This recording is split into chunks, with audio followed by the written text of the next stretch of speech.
Енисей кыргыздары жердеген бабаларыбыз алгачкы мамлекет төптөгөн аймак азыркы Хакасия боюнча саякатыбызды улантабыз. Өткөн берүүдө кеп кылган салбык коргондору сымал Хакасиядагы көпчүлүк археологиялык таш эстеликтерди илимпоздор биздин заманга чейинки скиф дооруна таандык дешет. Андыктан Енисей кыргыздарынын ал маданиятка түз тиешеси жок делет. Расмий булактарда кыргыздардын Енисейдеги тарыхы биздин замандын 3-5 кылымдарынан башталат. Байыркы кыргыз маданиятынын эң өнүп өскөн мезгили Чаатас доору деп айтылат. Хакасиянын Уйбат району белгилүү Чаатастар, бул хакас тилинде айтылышы. Ал эми кыргызча которгондо жоо таштары, же болбосо жаа таштары деп дагы айтылып жүрөт. Улуу кыргыз дөөлөт орногон учурда ушул жерде каза болгон кыргыз жоокерлеринин сөөгү коюлган деп айтылып келет.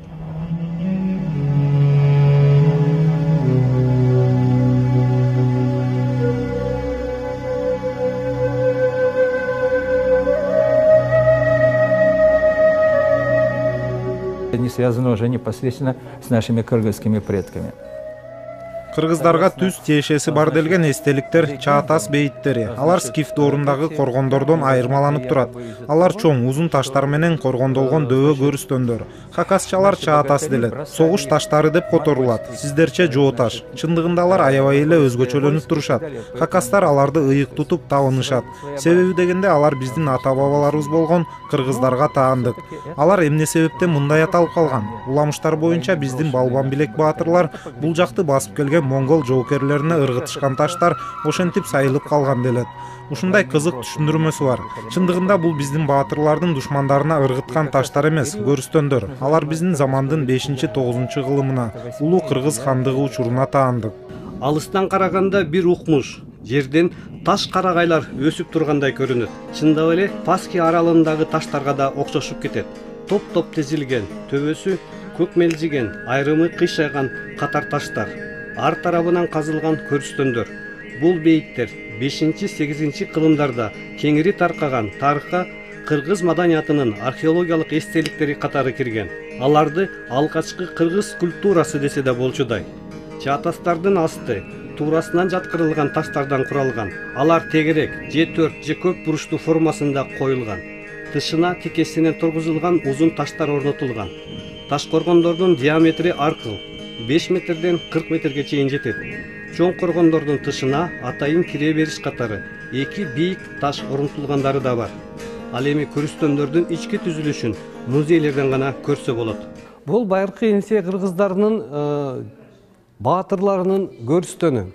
Бул тегерек гана формасында эмес, 4 буруштук, көп буруштук формада болгон. Хакасча аталышы Чаатас. Кыргызча айтканда жоо ташы. Бул жерге жоокерлердин сөөгү коюлган. Ал учурдагы диний түшүнүктөр боюнча кыргыздардын сөөгү өрттөлүп, анын күлү гана коюлган. Андан тышкары ага тиешелүү болгон ат жана башка үй тирчилигинде колдонулган буюмдар коюлган. Эгер ичинен карасаңыздар, бул жердеги канжардын сыныктары, аттын үзөңгүлөрүнүн башка ат жабдыктарынын калдыктары бар. Ошондой эле колдонуп жүргөн кумурасынын калдыгы калган.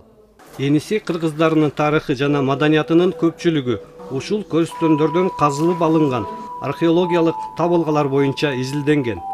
Байыркы бейиттерден өрттөлгөн сөөктөрдүн калдыктарын, карапа буюмдарды, кемер курларды, курал жарактарды, сөөк кетмендерди, чопо жасаган калыпты жана башка үй буюмдарын таап чыгышкан. Атактуу кыргыз кумуралары да Чаатастарда табылган.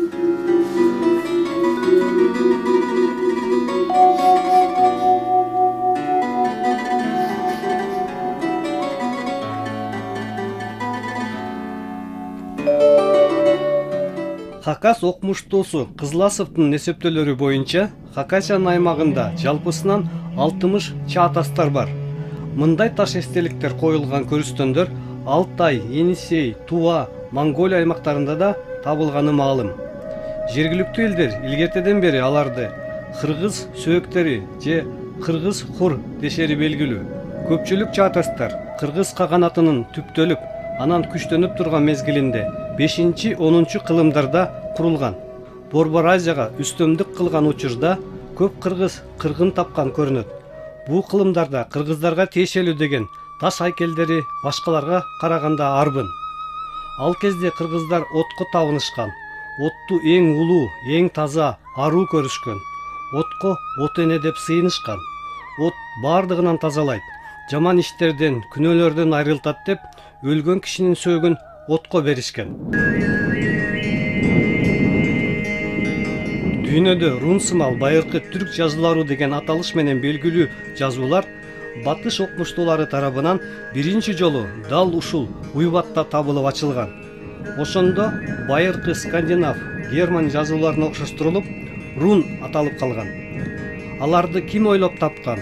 Алар кайсы элге таандык болгон? Азыркыга чейин ар кыл божомолдор айтылып, талаш тартыш уланып келет.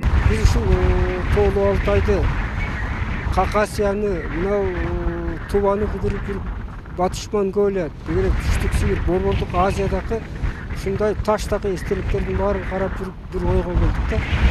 Буга чейинки окумуштуулардын баардыгы түрк байыркы жазууларын ар кимдерден чыгарып келишкен. Арам элерден чыгарып келишкен, согдалардан чыгарып келишкен, дагы ар кандай таасирлерден. Мынауреки чоңултулган, көзгө көрүнгөн маалыматтар караганда түрк элдеринин бул чыгарган алфавити жөндөн жөн алфавит чыккан. Ал алфавит чыгыш үчүн абдан кубаттуу мамлекет болуш керек. Ал мамлекетти башкарыш үчүн бирдиктүү тил керек, адабий тил керек. Же бүгүнкү тил менен айтканда мамлекеттик тил керек. Ар кандай мамлекеттин башкарыш үчүн мамлекеттик тил деген түшүнүк элге орнуш керек. Ошол түшүнүктүн мына биздин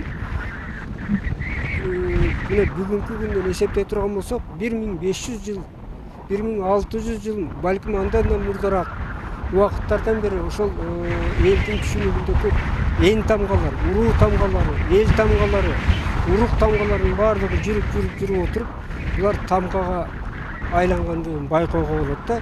Oyunu yani, tamam mı? Şöyle örgücü, ayakları, şu da ayakları. Айрым таштардын бетинде эски тамгалар байкалат. Бул көп жылдан бери Орхон Енисей жазууларын иликтеп келген түрк окумуштуусу. Монголияда эле 15 жыл байыркы бабалардын жазууларын изилдеген. Кыргызстанда да Манас университетинде иштеген экен. Анын айтымында бул чаа тастарда жазуулар жок. Болгону урулук эн тамгалар түшүрүлгөн. Bu bolsa yine aynı. Kobu tamga. Bu 50 tamga. 50. Bu bolsa eb tamga. Эмне деп жазылган бул жерде? Bunlar yazı emez. Bunlar tamga. Kin bular. Bunlar kin. Arif болгон. Elifba bolgan. Olmuş olduğumuz yer Uybat bölgesi. Burada yıllar öncesinde Sakalar, Hunlar, Avarlar, Мындан көп жылдар илгери дүйнөнүн бир бөлүгүнө сак, хун, авар, көктүрк, уйгур жана кыргыздар үстөмдүк кылганын билебиз. Биз турган жер Уйбат аймагы. Бул жерлер өз учурунда толугу менен кыргыздарга таандык болгон. Түрк кагандыгы заманында кыргыздар ээлиги болгону маалым. Андан мурунку замандарда бул жерлер сактардыкы болчу. Сактар өкүмдарлык кылган. Бабаларыбыз мындай тигинен тургузулган таштарды мазар бейиттерге орнотуп келишкен. Аларды түбөлүк таш деп аташкан. Алгач анын беттерине тамгаларды чегишкен. Бул жазуу пайда боло элек доорго таандык эстеликтер. Жазуулары бар таштар кийин пайда болгон.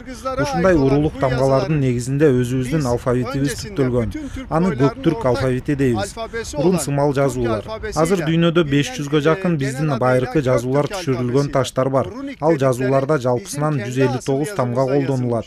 Бул алфавиттин Орхон Енисей жазууларында колдонулган 38 тамгадан турган стандарт үлгүсү бар. Бул жазуулар сактардын, хундардын, кыргыздардын, көктүрк, уйгурлардын биртектүүлүгүнөн кабар берет. Себеби анын калыптанышына ушул элдердин урулук тамгалары негиз болгон. Орхон Енисей жазууларынын келип чыгышы боюнча азыркы кыргыз аалымдарынын арасында башка дагы ой айтылып келет.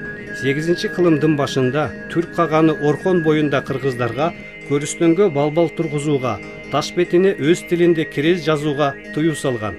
Кыргыз жазуусун түрк жазуусу деп жарлык чыгарган. Ошондон соң кыргыз рун сымал жазуусу түрктөргө, карлуктарга, уйгурларга таркаган деп жүрүшөт. Мындай ойду далилдүү талап башка элдерди ынандырып, дүйнө илимпоздору кабыл алгыдай далилдер керек. Тилекке каршы азыр кыргыз улутундагы байыркы жазууларды окуй, чечмелей билген 1-2 эле окумуштуу болгону өкүндүрөт. Ал эми өз убагында таштагы сүрөттөрдү, жазууларды шар окуган кишилер көп болгону айтылып келет. Бул Енисей кыргыздардын жазма адаби тилин көптөгөн кыргыз билген. Аябай көп кыргыз бул жазууну колдоно билген. Мунун далили эмне? Мунун далили Тоолуу Алтайдын ар бир жеринде, Какасиянын ар бир жеринде өзү ошол кайсы жерге барса өзүнүн атын жазып кеткен. Ошол жердеги кыргыздар кадимки аттарын жазып, эр атым деп бүт белгилеп кеткен. Демек муну деген атайын бирөө жазган жок да. Муну катардагы эле кыргыздар жазды. Демек адаби тил 9-10 кылымдарда кыргыз каганатында активдүү мамлекеттик тил деңгээлиндеги тил болгон. Ошол тилде кыргыз кагандары Кытай императорлоруна кат жазган. Алардын жооптору Кытай императорлорунун кыргыз кагандарына жазган жооптору бизге келди. Бирок анын биздин Енисей жазуусундагы жазылгандары табылган жок. Булардын бардыгын биз чоң бейжинден издешибиз керек. Кытайдын архивтеринде көптөгөн дагы сырларыбыз жатат. Ал эми мынөрөкү таштын беттериндеги көрүстөндөрдөгү эстеликтер дагы бул көптөгөн маданияттардын, көптөгөн түрк элдеринин акыркы башкарууда болгон кыргыздардын эстеликтери деп толук эсептөөгө болот. Себеби мына 40-жылдар согуштан 20-кылымдын 50-жылдарга чейин кыргыз тарых китептеринде, ар кандай адабияттарында бул жазуулар жөнүндө анча-мынча эскерилчү. 50-жылдардан кийин бул жазуулар дегели Түштүк Сибирдеги, Монголиядагы кыргыз жөнүндөгү маалыматтардын бардыгы расмий окуу китептердин ичинен бүт алына баштады. А кийинки 60-чы, 70-чи, 80-чи мынөрөкөй эркиндик, баамсыздык, суверенитет деген бизге келгенден чейинки мезгилде бул эстеликтердин бардыгын бир дагы кыргыз билбей калды. Коңкобаевдин кейгени бул таш эстеликтердин кароосуз калгандыгы. Жергиликтүү бийликтин ага кызыкчылыгы жокпу же алардын көптүгүнөн чамасы жетпейби? Айтор эстеликтер ачык асман астында айлана тегереги тосулбай эле турат. Burası elbette ki Kırgız kaganatı için, Kırgızlar için. Бул жер географиялык жактан кыргыздар жердеп келген аймак болгону менен жалгыз эле кыргыз каганатынын, кыргыздардын гана эмес бүткүл түрк элдери, кыргыз, казак, өзбек, башкыр, якут, татарлар үчүн ыйык жер. Анткени бул биздин түпкү ата-бабаларыбыз жаткан жер. Алардын ыйык мазар коргондору, алардын азыркы абалы өтө аянычтуу. 1000 жылдар бою тик турган таштарыбыз, бабаларыбыз түбөлүк таш деп орноткон эстеликтер талкаланган, жазуулары өчүрүлгөн, көрүстөндөр ар жагынан казылып, чачылып тонолгон. Орустар 100 жыл мурун эле жасап койчу нерселерди тилекке каршы жасашпаптыр. Коруп калып сактабашыптыр. Бабаларыбыздын бейиттери күн өткөн сайын жоголуп бара жатыптыр.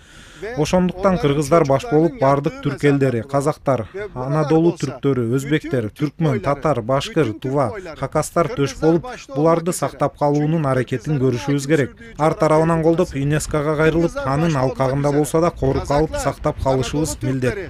Тюркские надписи на камне. На них писались, они устанавливались такие надгробные памятники в честь своих царей, богатырей, воинов. Байыркы эстеликтердин баарысы эле каралбай калган дегенден алыспыз.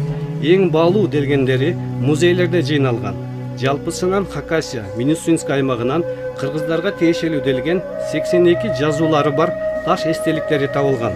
Алардын арасындагы эң белгилүүсү Барсбек агандын таш эстелиги. Вот этот памятник стоит, находился. Бул жана дагы бир таш Абакан өрөөнүндөгү Алтын көлдөн алыс эмес жерден табылган. Алар монументалдуулугу менен өзгөчөлөнүп турат. Андагы жазуулар бул таштар эл башчыларына коюлганынан кабар берет. Алтын көлдө табылган мындай эстеликтер башка эч жерде кездешпейт. Таштар шөкөттөлүп жасалгаланган. Булар кимге коюлган деп таң калууну жаратып келет. Жазуунун котормосу да кызыктуу. Жазуулардын биринде бул эстелик Тибет ханына элчи болуп барган кишиге коюлган делет. Бул анын маанилүүлүгүн көрсөтөт.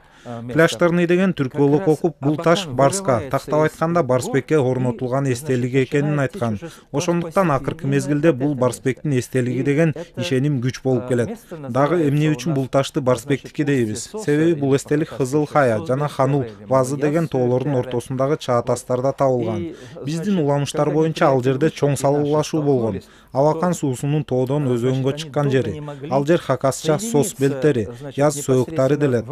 Каршылаш тараптар көпкө чейин бири-бирине жакындай албай, жаалар менен аткылашкан. Аябагандай көп кишилер каза тапкан. Азыр ал жерде 2 чоң карагай токойлору бар.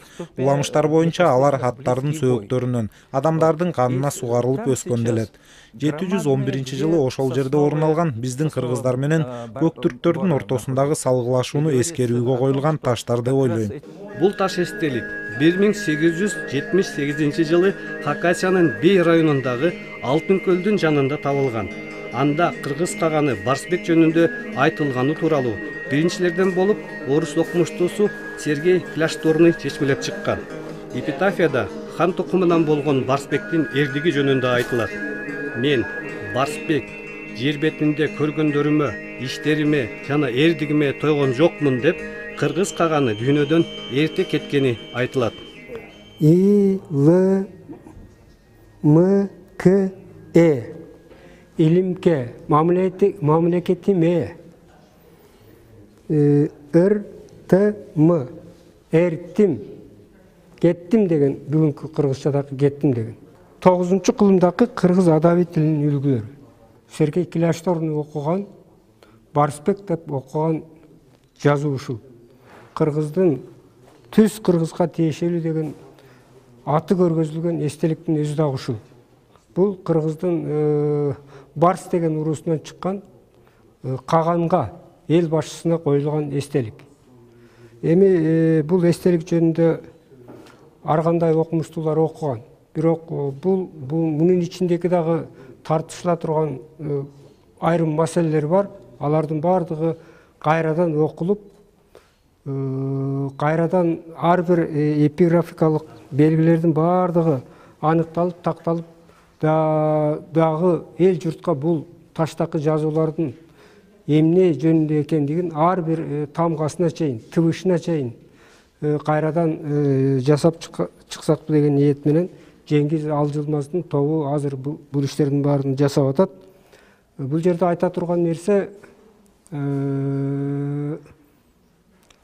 кыргыз каганатынын болгондугунун, анын жазуусунун адаби жазма тилинин болгондугунун эң белгиси ушул. Мына музейдин ичиндеги 80ге жакын жазуунун Николай Мартьянов өзүнүн учурунда чогулткан жазуулардын бардыгы Енисейдеги кыргыз каганатынан калган эстеликтер, биринчиден маданий эстеликтер, экинчиден бул ошол доордогу кыргыздардын жазма адаби тили. Бүгүнкү Кыргыз Республикасында Кыргызстан деген мамлекетте жашаган ошол Енисей кыргыздарынын тукумдары чындап тарыхы үчүн, эли үчүн, журты үчүн сыймыктана турган маданий эстеликтерибиздин башаты ушул. Мына жердеги эстеликтерди карасаңар, канча эстелик турат. Ушулардын бардыгы Енисейдеги кыргыз каганатынын доорунда, каганаттын гүлдөп турган доорундагы жазылган эстеликтер. Бул эстеликтердин бардыгы окулган окумуштуулар тарабынан.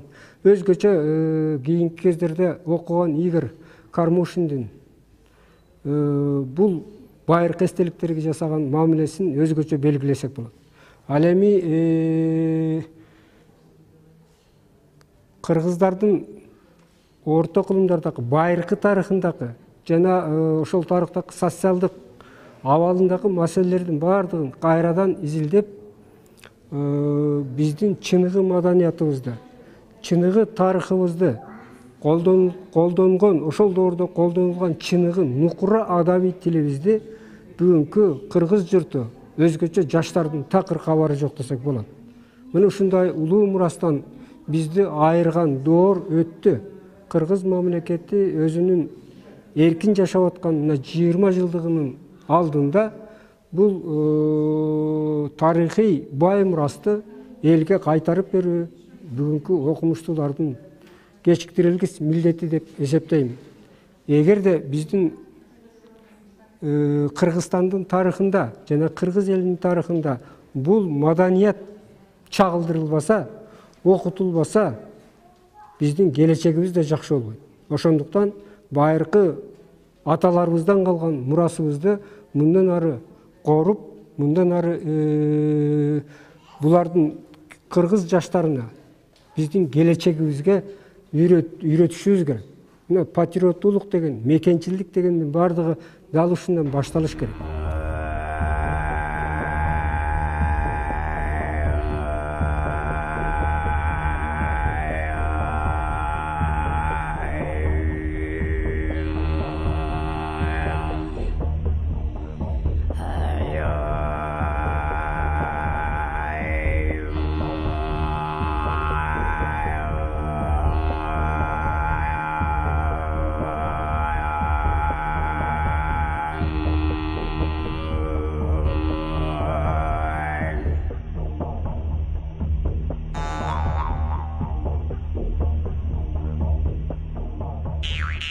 Өзү таш бетиндеги оймо чүйөлөр жана чегилген жазуулар бабаларыбыздын байыркы же алгачкы китептери десек болот. Енисей таш китептери менен Кыргызстанда талас, кочкор, алайда табылган жазуулары окшош. Айрым тамгалары чиймелери менен гана айырмаланбаса, алардын жазуу усулу бирдей.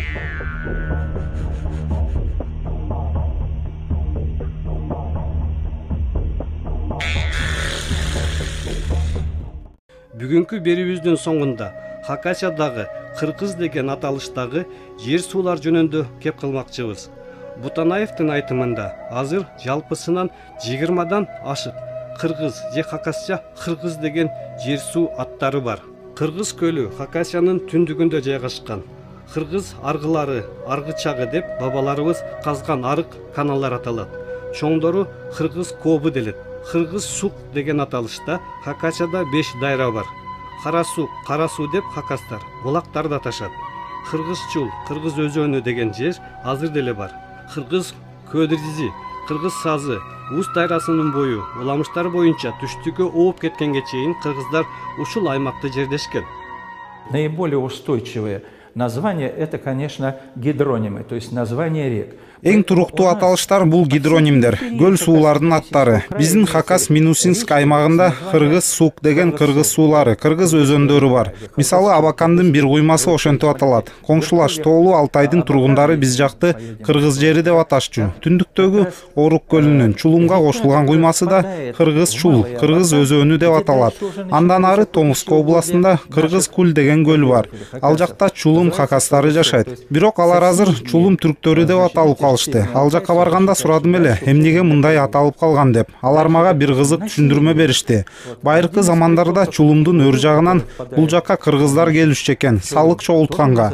Дайыма ошол көлдүн боюна токтошчу экен. Ошондон улам Кыргыз көлү аталып калыптыр. Байыркы сугат каналдары да Кыргыз аргылары, Кыргыз арыктары деп аталат. Совет бийлиги орногондо айрым каналдар ошол Кыргыз арыктарынын үстүнө салынган. Байыркы өтө чоң эмес таштан кыналып салынган жолдор бар. Биз эми көбүнчө ат минип жүрчүбүз да. Ал жердин кыргыздары арабада жүрүшчү экен. Андыктан ал жер Кыргыз жолу деп аталат. Кыргыз тогунган чир, кыргыздар иштеген жер деген байыркы ген чыккан жайлар бар. Ал жерден темирдин гүлдөрү табылып келет. Хакасиянын Орусияга кошулганга чейинки аталышы Кыргыз болгон. Орто кылымда жасалган кыргыздын жез тыйындары табылган дөбөлөр Кыргыз акчалык хыр делет. 18-кылымда жунгарлар кыргыздарды ушул бел аркылуу сүркүндөп кеткен жол Кыргыз Хошкен хол делет. Кыргыз орамнары деп көчөлөрдү айтышат. Чынында алар орто кылымдагы коргонуу чептери, Кыргыз пили, Кыргыз бели ашуусу, Кыргыз сөөктери, Кыргыз көрүстөнү, Кыргыз сыккан жол, кыргыз чыккан жол, кыргыз сыраады, кыргыз бейиттери, айылды какастар аалы дешет. Азыр деле бир нече кыргыз айылдары бар. Кыргыз тотунган чир, кыргыз өндүрүшүнүн жери, кыргыз узанган чир, кыргыз устаканалары, кыргыз чолу, таштан салынган жолу, кыргыз чазы, кыргыз өрөөнү, кыргыз чурту, кыргыз журту деген жайыт эки жерде бар.